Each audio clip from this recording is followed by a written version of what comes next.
If you look closely, the water is running underneath the tree. It's kind of interesting. So I'm standing here about to go to breakfast on a Saturday morning, and well, actually it's almost lunchtime. And I don't want to take the laptop with me, the work laptop, but I still want to grab the backpack because it has everything in it, including my camera for vlogging. So I take the laptop out of the bag and the power supply and leave it laying on the bed, and I get ready to go to breakfast.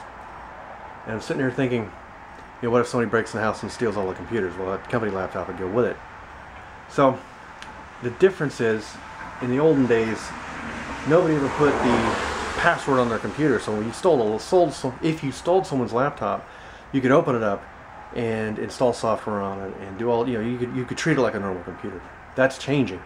For example, at home I encrypt my home folder, so anything important is encrypted. They have to go through pains to get to it. You open up the laptop, it's got multiple passwords to get into it.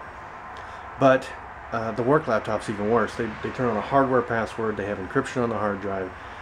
There's really not much you can do with that laptop. When you're never going to be able to surf the net with it. You're not going to be able to do anything with that thing. It's a brick without the passwords. And you could probably destroy the operating system that's on it and try and reinstall something on the hardware, but I'm not even sure that would work with a hard drive with a hardware password turned on.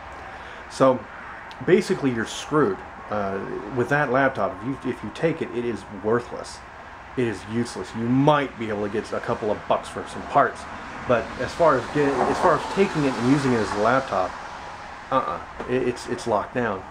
And I'm sitting here looking at it going, that's a really good idea, because if everybody did that, the number of stolen laptops would drop to nothing. I think somebody's out. Somebody's out this morning having a good time. Just rained a second ago, but only for about 30 seconds.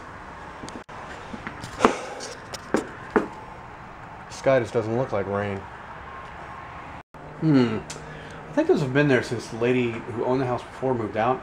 It's been like 6.5 years.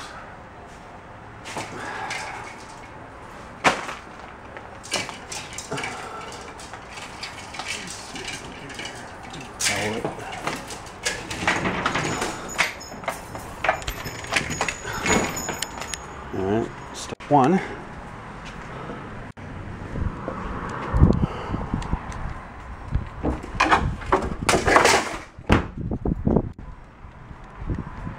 That's much better. Alright, let's see if we can put these back together. Put these back together.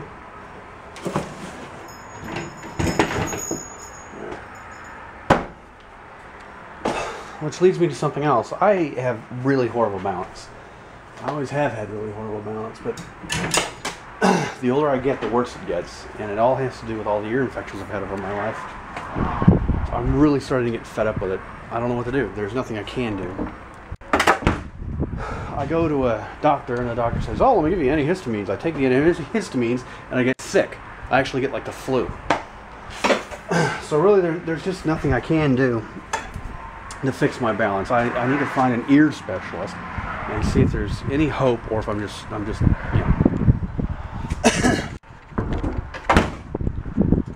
if there's any hope for my balance, or if I'm just going to be like this the rest of my life and have to start walking with a cane.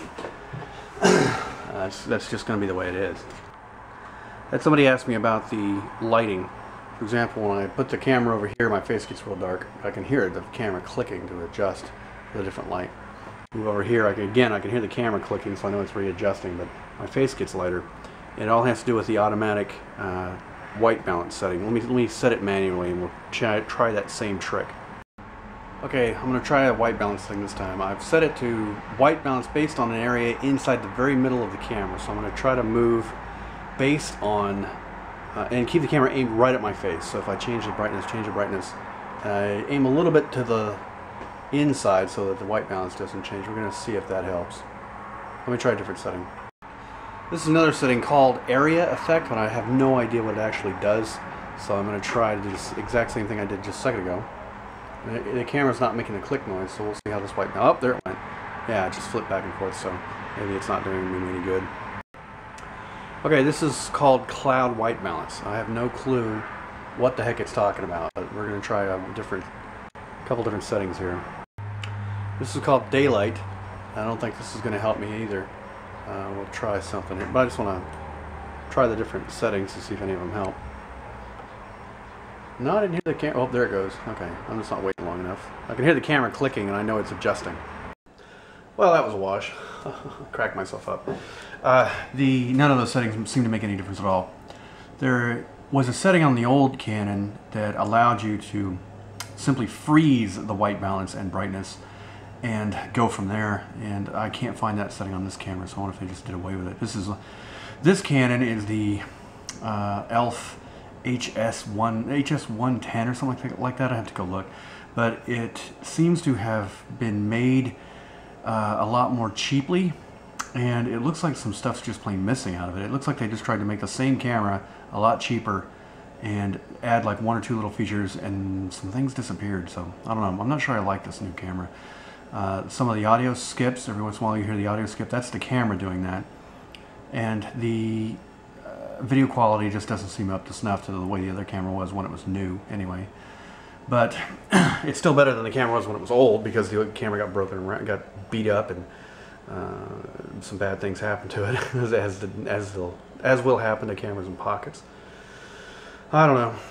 One of these days I'll buy I'll find a decent vlogging camera, and then they'll stop making it.